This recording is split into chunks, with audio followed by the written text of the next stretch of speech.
Hello, you wonderful people, and welcome to another episode of Not to Comic Books. This being a show, we're talking about TV shows that are adaptations of comic books. For today's episode, I'm going to talk about the latest episode of Supergirl as well as the latest episode of The Walking Dead. Like always, if I'm talking about something that you want to listen to, you can always look in the description down below. I create a time when I start talking about each of the respective shows. So, for example, if you don't want to hear what I say about this week's episode of Supergirl, you can skip to what I say about this week's episode of The Walking Dead. But the first thing I'm going to talk about is this week's episode of Supergirl. So, a lot of stuff went down this episode, so let's break everything down.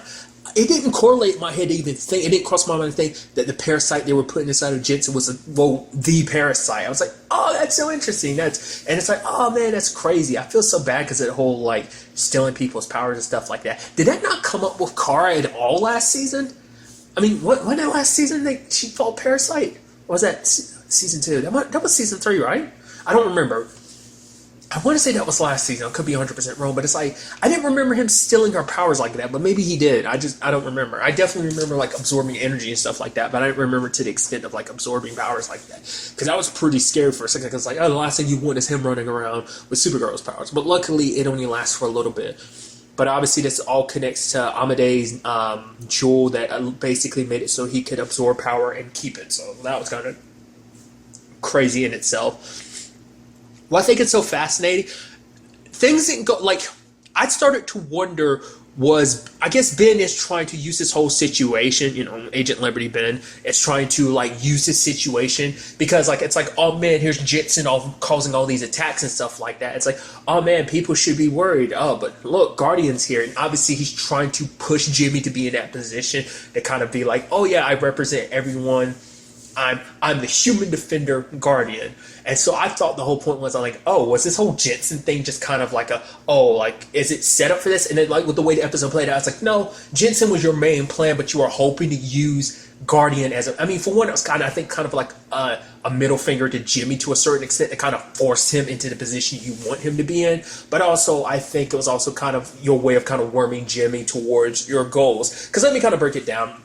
It's kind of interesting because initially Jimmy wanted to denounce all this kind of, praise he got like since last episode, because everyone's like, yeah, forget those aliens. Yeah, Guardian hates aliens, kind of very anti-alien situation.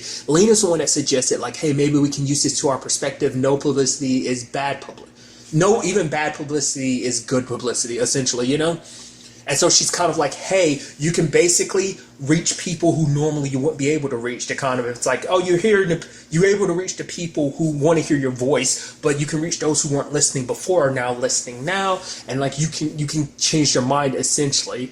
But now Lena actually changed her mind because it's like she didn't realize even someone she thought that was very even on the subject is very kind of anti-alien. She's like, wait, what? And it's like, wait, you're sounding just like because in her mind she's like, oh no, there's like the super anti-alien people, like, but she's thinking like, oh, those are just internet people that are talking like that. And just to find out that there are people she knows who are very like open-minded and centralist with this whole situation in her life, maybe we need to rethink this whole alien situation. She's like, what? You're sounding a lot like Ben. It's like, oh well, maybe Ben's not as, maybe he's more of a centralist than you think he is. And I think that flipped the perspective on her. And the sad thing is, when it's all said and done, Jimmy is trying to still, like, he's listening to what Ben was saying, because Ben was kind of like, you shut the doors on these people who are coming to you because they're afraid. They're just going to go deeper into their fear. So, like, Jimmy's kind of got that perspective, I think, that if he doesn't reach out to these people, they'll go down an even darker route. And he's willing to kind of listen to their stories because he's like, hey, I'll get closer to Agent Liberty. Maybe I can change their minds. Maybe I can be the one to bridge the gap. Lena herself is kind of worried about it. And even I'm kind of like, but the thing is, the problem with Jimmy's thinking, though, is in a situation like that, when you have people who are so extreme in that regard, who feel the way they do about this situation, all you're going to do is validate their reason. It's like you listening to them and all is just going to validate the crazy that's coming out of their mouths. And you validate that fear rather than completely shutting it down. I don't know. That's how I see it. Maybe Jimmy has the right approach to it. I definitely think it is going to cause major problems because going down this road is going to be slippery, and that might end up leading him to flow more towards Ben and kind of end up kind of siding a little bit with what Agent Liberty does. Which the sad thing is, like, he won't completely go down that route because the people who are his friends are aliens, and he feels the way he does. I mean, his best friend is Superman, and he's good pals with Supergirl, so it's kind of like, of course, he'd never completely go down that route, but it doesn't mean he still won't get tangled up in some very bad situations. Ben most likely is going to manipulate him because, Guardian's a piece on a chessboard that he can potentially move however he wants to. In this regard, I'm talking about Ben using Guardian to do whatever means he needs to. He might set up situations to cause Guardian to rise up to be the human hero and stuff like that. We might see Ben kind of shift things and create problems just so that Guardian can solve them, potentially. I could be wrong about that, but we'll kind of have to wait and see. Ben definitely wasn't happy when everything was all said and done. It's actually kind of interesting because I didn't even think about that. Ben is on his own when it comes to this whole situation. I mean, to be fair, we know that the Grave twins, they're twins, right? Or are they just siblings? I think they're twins. Yeah, whatever. The Grave siblings, they work for someone else. Because when Mercy came to him, it's like, oh yeah, we've been eyeing, not unless she was just talking about her and her brother or just their organization in general, but I'm sure they work for Cadmus, so it's kind of like, not unless someone else is kind of running Cadmus now, but it's like, who do they answer to? But both of them have been taken out of commission, so now it's kind of like, is he kind of out there on his own for now, or what? Another angle to that we have to watch out for. To kind of keep things a little lighthearted, I did like the whole situation with Brainy and Neo running into each other. And it's just like, oh, why didn't you call me? He's like, you didn't say call, you said find you. Because it's like, oh, you told me to find you, and I know your address, I know your phone number, I know where this and that, like one of your favorite spots to go. And Alex is like, trust me, that's not as creepy as you think it is. So it's kind of like that social awkwardness that is Brainy. I thought that was kind of pretty nice. Even the fact that he kind of got a little drunk at the party too, because he didn't realize that the drinks were alcoholic like they were. But the main overarching story that was kind of interesting in this episode was obviously like, it brought about an interesting conversation because Kara is very, I look at the good in people, and she kind of feels like that's a weakness. But Alex is kind of the opposite, where she sees like the worst in people, which even I'm kind of like, that's interesting that you two represent that parallel. I guess I never really noticed it before. I'm sure like if you go back, it's like there's plenty of examples of it, but it was just kind of interesting that they pointed it out like that. Because obviously Kara felt bad because the Amade situation, he heals aliens, which I thought was kind of an interesting conversation in itself, because it's like, his power works on such a frequency that it only works on aliens, it can't work on humans. But he's kind of kept silent for so long, but he doesn't want to keep silent anymore. He wants to try and heal the hearts of all those out there filled with hatred with this whole alien situation. And then on top of all of that, Alex is dealing with the Colonel Haley situation, which is that weird situation of Haley was kind of going along with everything Alex was saying. Even I was kind of like, wait, what? You could tell Alex was leaving the situation like, what? I thought we were going to bump heads a lot more. And I was like, oh man, that's crazy. I was like, is everything going to work out? And then later on in the episode, it's like, okay, so Colonel Haley is telling you to do something that's going to involve killing a lot of people. But what about, it's like, it's for the greater good, because if Jensen's not stopped now, all those other people, it's like, but still, like, that's a lot of people you're willing to let die, which is a little counterintuitive, because all you're going to do is make more people, because there are potential, I'm sure a lot of people there are aliens, but I'm sure there are humans in there too. That's just going to make matters worse, in my opinion. Obviously Alex choosing not to go down that road, I think was the best choice. Even her getting to Jensen to talk him down, because it's like, you're so up here trying to look at aliens in the back. I mean, look what you're causing right now. You as a human were causing all that damage, stuff that you're claiming that aliens are such a problem. I mean, look at you. You're not only just scaring aliens, there are humans you're scaring. So it's like, aren't you going against your message to a certain extent? So surprisingly enough, he actually kind of stopped, because I think it's kind of like, yeah, you are afraid. I get it. Like when the president revealed herself to be an alien, but now it's just kind of like, you are a better person than this. Like, the fact of the matter is, I thought of you as a colleague in this whole situation, so she was able to kind of get him to back down, which I'm actually surprised. I was kind of thinking he wouldn't back down even at the end, but he did, surprisingly enough. Granted, apparently his condition is so messed up because of his body kind of craving, like, powers. I'm wondering, is it going to be a situation, because I'm sure the parasite is still inside of him, like, taking the jewel away didn't stop the parasite, it didn't get rid of the parasite. There is no way to completely get rid of that thing in him. So, I mean, not unless we see that kind of come back later on, where it's like, no, I mean, at the very least, it seems like it kind of shut down part of his brain. So he, I guess, in a state kind of close to death. I mean, maybe the parasite inside of him is kind of withering away. Maybe it gets extracted and imprisoned again, or maybe it just, I don't know. I'm curious to see how they handle that. But that whole situation kind of brought about many different interesting things. Let's focus on Alex's thing first. The whole aspect of like Colonel Haley being like, okay, but next time I give you an order, you follow that order. Also, when the time comes, like, it's like, yeah, you're going to lead the DEO down the right path again, not like that mad monster John. Turning the DEO from like employing aliens instead of locking them up. It's like, but are you for what? I mean, which is kind of crazy to think about, considering the fact is there are two aliens that work with the DEO, that being Supergirl and Brainy. So I'm definitely interested to see how she like justifies that situation going forward. Maybe that's why she kind of, like Brainy was kind of explaining everything, and she kind of shuts him off and kind of like, I got it, you're hired for the job. Part of me wonders, is that her just kind of quickly trying to shut him? It's like, oh yeah, blah blah blah, you're alien stuff. I doubt it, but it also kind of made me think, could she kind of be an inside source for Agent Liberty? I highly doubt that. It's just she feels the way she does. Apparently, she's actually the one that made it so like, oh yeah, when it was revealed that John was an alien, that he kind of got kicked out of his position back in season 1. It's like, oh, she's the one that's going to push for that, interestingly enough. But, you know, I love Alex stepping up, being like, for one, you're not going to talk about John like that. He's the greatest thing that happened to the DEO. He trained me. He made me who I am. And it's kind of like, he's family. So you ain't going to talk smack about him like that. But Haley's not backing down. She's like, oh, I see so much potential in you, Alex. And the fact of the matter is, when you know, there is a level to this whole like ranking situation, and I outrank you. So what I say goes, essentially. And it's like, oh, that's not how you walk away when you're talking to a superior officer, kind of like, oh, we're very by the books and stuff.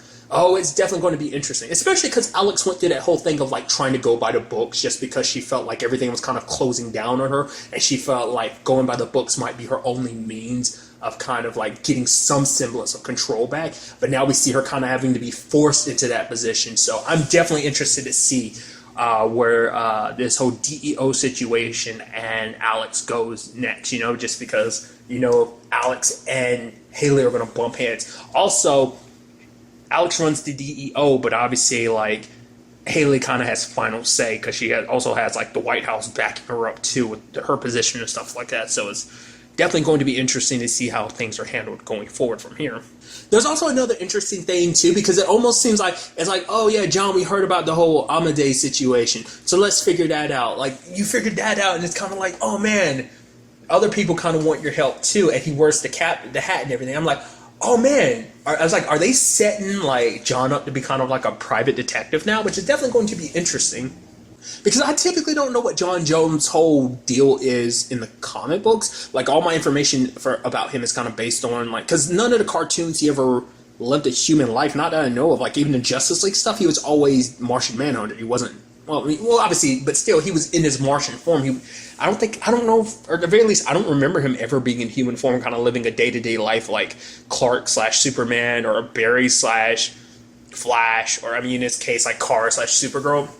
So him having a normal life, I don't know if that's something, you know, he's ever really had. What I'm comparing this to is Smallville, because in that, John was a detective. He was a cop. Obviously, kind of similar to what he is in this, because obviously he was running the DO, but that was just more like a cop. He wasn't in like a federal government position, which, I mean, cops still kind of fall under that category. Nevertheless, I think it's going to be interesting. I guess maybe that's typically his storyline in the comic books. Maybe that he kind of goes all private detective and stuff like that. I wonder if that kind of like them setting him up kind of to be, not like it, but similar to The Question, which I don't know that much about The Question, but I know he kind of works kind of like a private detective and stuff like that. So we're kind of, I don't know, it's definitely going to be interesting to see what they end up doing with John in this regard, because obviously he's keeping up the alien support crew, but there's a lot of aliens that kind of have problems. So it's kind of interesting that things are kind of get tackled on all fronts, because you have Guardian potentially rolling almost with the anti-alien crowd, just in certain regards, and you have John kind of being there to support the aliens on the ground level. You know, it's just kind of interesting to think about. But the other thing that surprised me this episode, obviously there's the whole Amadeus having his jewels stolen, and it's like, okay, so who's behind this? And they find out it's related to a lady named Elizabeth Hawking, and it's like, oh, it turns out she's actually his daughter. Didn't see that storyline coming, and then it's kind of like, oh, her mom gets super upset. It's like, oh, it was a one-time thing, and he wanted nothing to do with her. Turns out the mom was a filthy liar, because apparently he wanted to reach out to her, but Elizabeth's mom kept her at bay, and it's just kind of like, I didn't, because this all stems from him breaking her heart. Now, which we never understood the circumstances. They never explained the circumstances under which he broke her heart. So I'm not saying she's not justified to feel the way that she does, but it's super crazy that you go super anti-alien, considering the fact that your daughter is half alien and you do that. That kind of blows my mind a little bit, because I'm like, for one, you're making her deny part of who she is, which is interesting because that kind of flows with the Flash storyline, because, spoilers if you're not caught up on the Flash, that's kind of what happened with Nora and Iris. She denied part of who Nora was for such a long time, hiding her being a speedster. And it's like, obviously Elizabeth has the same notion, because it's like, I could have been in contact with my dad. You wanted to make it seem like he wanted nothing to do with me. You're the one that was keeping us apart. But it's just because it's like, because she had her own issues with Elizabeth's dad, she wasn't even willing to even allow her daughter the chance to get to know her dad. Like, is he a terrible person? We don't know that. From what we've seen, he seems like a decent person. And I mean, ultimately, that's what it comes down to. And that's something Kara comments on later on. He's a flawed person. It was actually her article kind of praising him to be this great person that kind of set Elizabeth's mom off in the first place. But it's just so interesting, because it's like, her being so angry at him, like I said, maybe she's justified, because maybe he was kind of a piece of crap, because even he admitted, like, I broke her heart. She has the right to be angry at me. I'm not going to fault her for that. But at no point did the mom think like, oh, my daughter's half alien, that whatever I decide to do working with these anti-alien people, that's going to come back on my daughter. But maybe for her, it's like the moment her daughter embraces her alien side, it's kind of like, she's no longer my daughter. That might be the position we see going forward, but maybe the mom will change her mind. I don't know. She got super all anti-alien. It's kind of like, I mean, she literally sent them to steal the jewel from her baby daddy. Like, you heard John and Kara talk about the fact is, yeah, he could die without it, and you didn't say anything then. So it's kind of like, you know, that I think that in itself speaks volumes. So overall, like, I think it's a very interesting direction this episode set us on. I'm very interested to see where it takes us going forward into the next episode. And now moving on to this week's episode of The Walking Dead. A lot to talk about. Obviously, we're picking up right where last week's episode ended with this whole time skip situation. I didn't actually get a 100% look, but it looks like Aaron's doing something, because it looks like, I guess, like he got a prosthetic arm or something going on there. It's like, I don't know what that is. I mean, it looks like it's something like you see belts and stuff like that. So not unless it's like, just like I said, like a plastic arm or something that's in that. But I don't know what his whole deal is, but we see him. We see somebody from the sanctuary / interesting enough, because like obviously there's the whole council situation, which she's on it, Aaron's on it, Gabriel's on it, Sadiq is on it, so, and Michonne. But it's obviously, it comes down to the question of like, oh man, do we bring these people back or not? Which Judith was very adamant about us bringing them back. Very reminiscent of Carl, which I think is kind of interesting, because it's kind of hard to say whether Rick would fall in that category or not, because Rick kind of flipped a lot when it came to that situation, but Carl's the one that was kind of a little more consistent. Like, no, we kind of have to trust in the people, give them a chance. I mean, he's the reason why Sadiq's here in the first place. Interesting enough, little factoids. I mean, I didn't look it up, but I'm pretty sure the actress who played Magna, that's the same actress who played Luna in The 100, which is interesting because the actress who plays Lexa, is on Fear the Walking Dead. So it's just kind of like, it's such an interesting little aspect of it.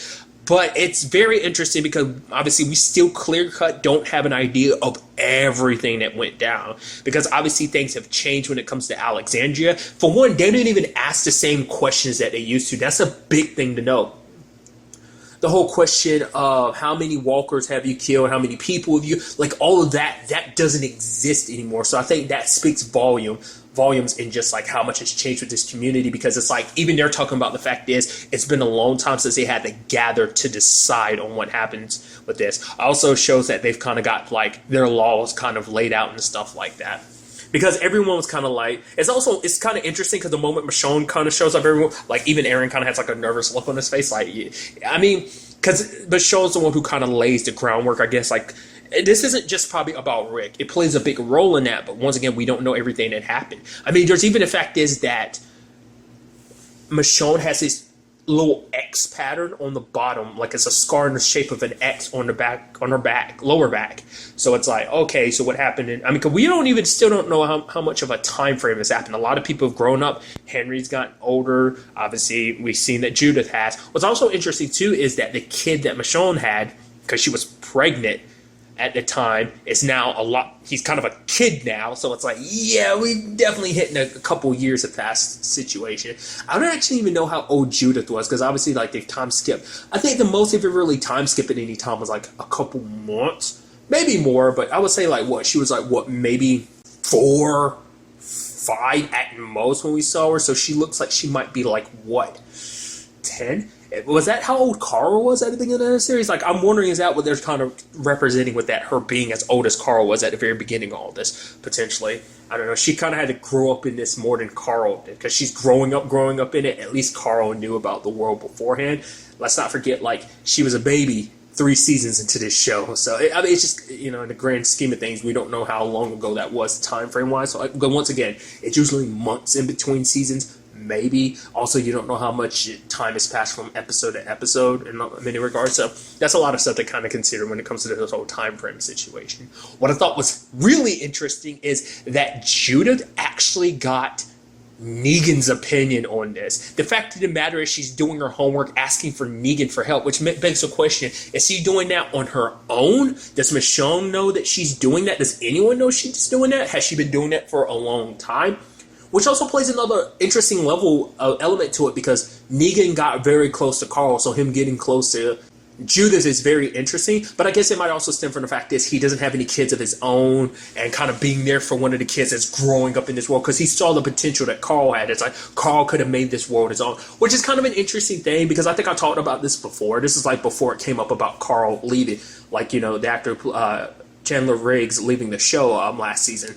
But the fact of the matter is, I think comic book wise, I remember seeing stuff hinted here and there. This might be a spoiler for the comic books. I might be completely wrong about it, but I think I remember reading something that was saying like Carl in the comic books, that they were potentially heading him in a direction that he could become the next Negan, which it seemed like the show was kind of heading in that direction, the way like Negan like took Carl kind of under his wings in many regards. He took an interest in Carl, and I think maybe we might see a dynamic like that potentially with Judith, which is interesting, because it's like last time we saw Negan, it seemed like he was beat down, but a good couple of years can change a lot of things. So maybe his position in the group has changed. I'm curious what his mindset is about the whole Rick thing. Like, he said all this and that about Rick, but the fact is, knowing that Rick is dead, even though we as the audience know he's not dead, but everyone thinking he's dead, and like, I'm curious like what Negan's position is on that. Like, that's the sad thing. Like, we don't get those conversations. We're kind of skipping over them, and we'll kind of have to rewind back to them from time to time to kind of understand where everything is, where everyone stands. Hell, we end up finding out that Gabriel and Rosita are a thing, which I'm kind of happy about that, because Rosita hasn't been with anyone since Abraham. There was a whole Spencer thing, but that was just kind of like, that wasn't I think she might have had feelings for Spencer. Maybe. It just seemed like it was just kind of a super casual thing. Last person we saw her with was with Abraham, but then like the whole Sasha and Abraham thing happened, so that got super complicated. So it's like, hey, Gabriel, which she's just coming off the whole Anne situation, so that's complicated on its own. But I also love that you have Eugene being like, oh yeah, this whole thing with you and Gabriel, right? It's like, well, there's other men out there, people this and that who don't, he's like, who are more science-based and not, fictional fairy tale based, his take on religion and stuff like that. And then you have Rosita being like, oh, you got anyone in mind? He's like, I'm just speaking generally. I'm like, wow. I mean, I'm not too surprised that he kind of has a thing for Rosita. I'm not too surprised by that. But what's also interesting, too, because, like, showing that Eugene's kind of taking steps forward. Like, they immediately, first walkers in the episode, he walks up, kills him like it's nothing. It's like, wow, Eugene's really come a long way. So, because we never really got to see him in the time frame between Season 8's finale and the beginning of Season 9, which is so interesting, because we went from time skip into even further time skip, which is kind of interesting. I don't think I've ever seen anyone or any material go that hard into a time skip. It's like, oh, we time skip a couple months, and then we time skip a couple years, in like not even the full first half of the season, because we still got like a couple episodes before we even get to the halfway mark of this season, and we've already hit like a huge time skip like that. It's crazy to me. Like, usually something will have like one time skip at one point, and then maybe like a huge, like one time skip, and then like much later on at the end have another huge time skip. But it's interesting to see like the show do a major one like that at such an interesting point in time. I didn't really comment on that too much last episode, so I figured I might as well comment on it now. But I'm definitely interested to find out more about this group. Especially the dude who's like, oh, I'm the music teacher and stuff, like, because literally out of anyone in the group, he talked the most. I don't know why that just makes me suspicious of him, because he talked too much. In fact, no matter if you're talking, because they're like, oh, who's the leader? And part of me was wondering, I was like, are they actually going to say that he's actually the leader? Because Magna kept looking down and stuff like that. But I was like, is he actually the leader? Because he's talking the most. And I think he's trying to pretend like, you know, he's telling his heartbreaking story, and it's kind of getting to a lot of people. I couldn't help but be a little suspicious. I'm like, are you milking this situation? That shows you how pessimistic I am. And I'm not even the one in this situation. I'm just a watcher. Like, to be fair, because it seems like this group, like Alexandria, has gotten super jaded when it comes to people. At the very least, Michonne has. Because it turns out that, for one, Magna lied. For one, she's got a blade on her. It was hidden in her belt buckle. There's also the fact of the matter is that she's got a tattoo showing that she was in prison.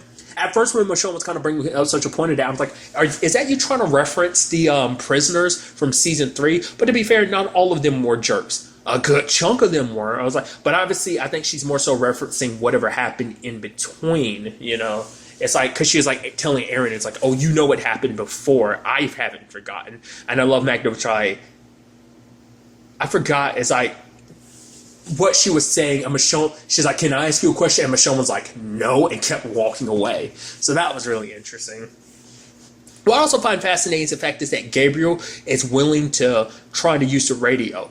Did he not tell everybody what happened, the whole Anne situation, or at least 100% of it? Because the fact is, it's like, oh yeah, like I'm going to use these radios. What for? It's like, oh, you don't know what we'll find out there. Did he not tell them about the whole Anne thing? Maybe he did. Maybe they just, because I'm pretty sure, because it's like, the whole A and B thing, he overheard that conversation. That's what kind of started everything. So it's like, I don't know, maybe on some level, Gabriel's trying to reach out to Anne, hoping that she's okay. Or at the very least, is kind of looking for other people. Once again, we don't know the full skill of the situation. You know, Gabriel's kind of being a little hopeful. Other things to kind of talk about.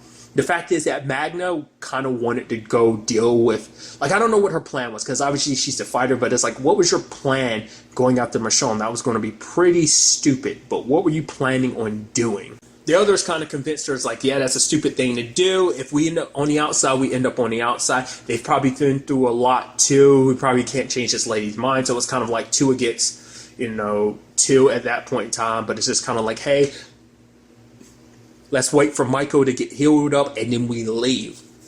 So I thought it was kind of interesting. But even with that, she still managed to go there with the knife, but she saw Michonne with her kid, and that kind of changed her mind. Like, I wonder, is she a mom herself? Was she a mom at one point in time? Because when we actually think about how much time has passed now, it's kind of like, you must have been fairly young when this all started, because the youngest one, the one who translates, that's Kelly, right? Or is Kelly the deaf girl? Is Kelly the one that translates, or is Kelly the girl? I don't, the deaf girl. I don't know. When it comes to immediately just know ahead of time, I am terrible with names. Nevertheless, what was interesting was like the whole conversation of like growing up in this world. It's like, yeah, you're super young enough for it to be. The fact is that this world is kind of all you've come to know at the very least at this point in time. Potentially, and that's kind of crazy to think about, kind of in a similar case to Judith, but Judith's like on the most extreme side of it. Michonne's kid is on the most extreme side of it. That's also got to be heartbreaking too, because you're raising that kid without Rick too. That sucks. You even heard her talking to Rick and Carl in a sense of like, you're not here anymore. I want to live up to your dream, but you're not here anymore, and he's not here anymore. Which is the most heartbreaking thing, because it's like this dream started with Carl. Rick tried to envision it, and now it's like, look where they are. It's like she's lost 2 of the most important people to her, Carl and Rick, and it's such a shame. She still has Judith, and everything she does is trying to protect Judith. And I guess on some level she's protecting herself because she's got a whole bunch of people to look after. And more importantly, Judith is the person she has to look after the most. I went off on a huge tangent. I think I meant to go back to the whole Gabriel thing. Of like maybe there's more to the whole radio thing than let's on. I also love that Eugene ended up getting hurt trying to get off the tower to kind of boost the signal and stuff like that. Horses ran off, so that at least Rosita and him. And I love him being like, oh, you have to go, or I'll sacrifice myself for you so you could get away. But the fact of the matter is, I have to tell you something. I've been too chicken to say it. And Rosita's like, shut up. Don't make this weird. It's like she knows exactly what you're about to say, and I love that. And just kind of like, and then they covered themselves with mud. I'm like, is that really working against Walker? I thought you had to just cover yourself in their blood. I mean, I guess their sense of smell is tied to that, so I guess mud would work. But typically, the go-to thing is like cover yourself in their blood and their guts and stuff like that. That way, they can't distinguish between you and them.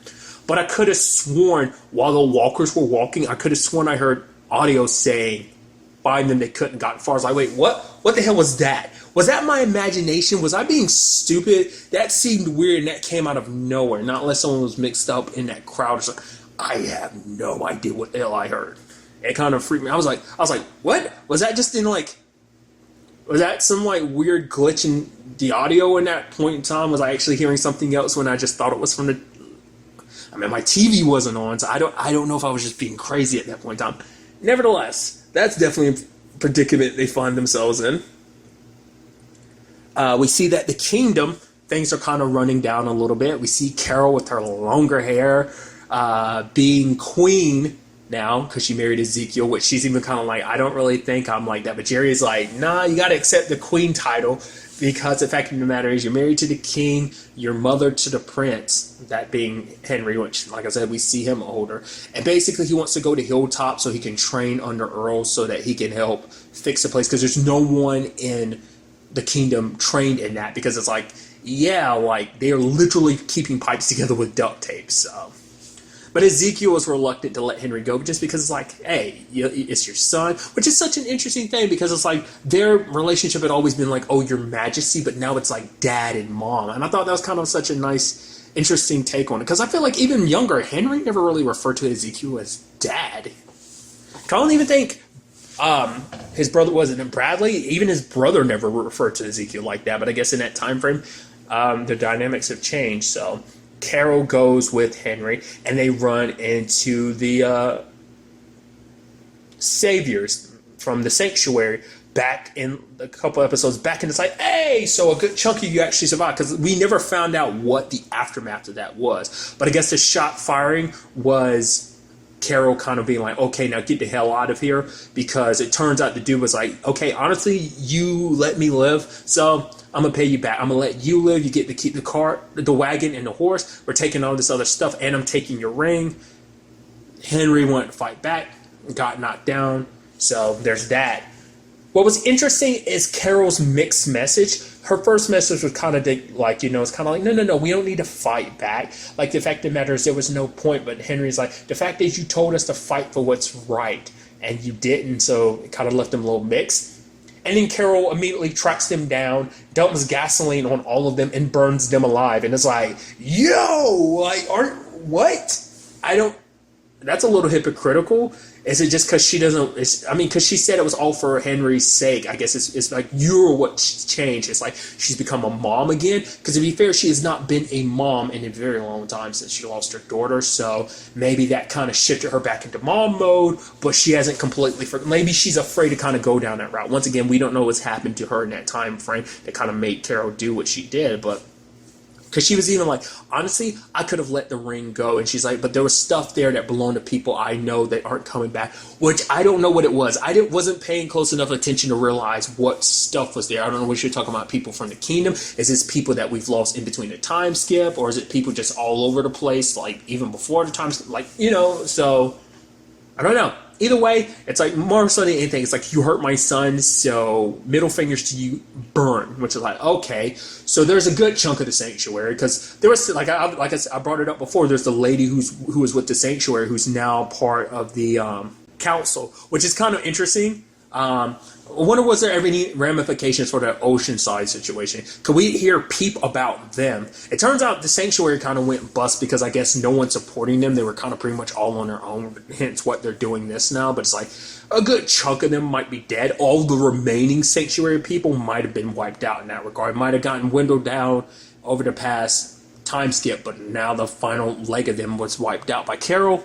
even Henry was like, oh, I'm sorry. And she's like, it's okay. But he notices the ring. So I'm like, once again, I don't know what Carol's message in that is, because it's like you say one thing and then you completely turn around and do another. But I guess maybe that's supposed to represent where, Carol is right now, just that motherly instinct. And they run into Daryl, who's on his own. I guess Daryl, at the very least, is on his own because maybe he feels like, because the way things were between him and Rick, maybe he kind of blames himself that things kind of, because the only reason why Rick was out there in that position in the first place was because Daryl was trying to lead him away while Maggie dealt with Negan, and in the end she didn't kill Negan, so it's kind of all for nothing potentially. So it makes you wonder, does Maggie feel any guilt over that? Because definitely I think Daryl does, especially because, like, once again, Daryl's part of OG group, like, it's hard enough losing Carl, but now it's Rick, especially where they weren't in the best place at that time, but now it's just kind of like, couldn't save him,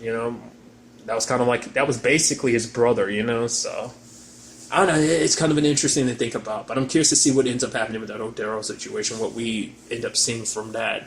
Is he 100% on his own, or was he just out there collecting food and supplies and stuff like that? It seemed like more so like he was on his own. So there's also the interesting conversation between Judith and Michonne, where it's kind of like that sad thing of like, oh, she feels like she's forgetting Carl and Rick's voice, which is like she was so young at the time, and it's just like the voices are fading from her. She's like, I hope you can still remember their voices. So, and it's just like, oh, that sucks, dude. Like, I mean, the fact of the matter is she never actually got to know her mom, Laurie, so that's kind of a depressing thing in itself.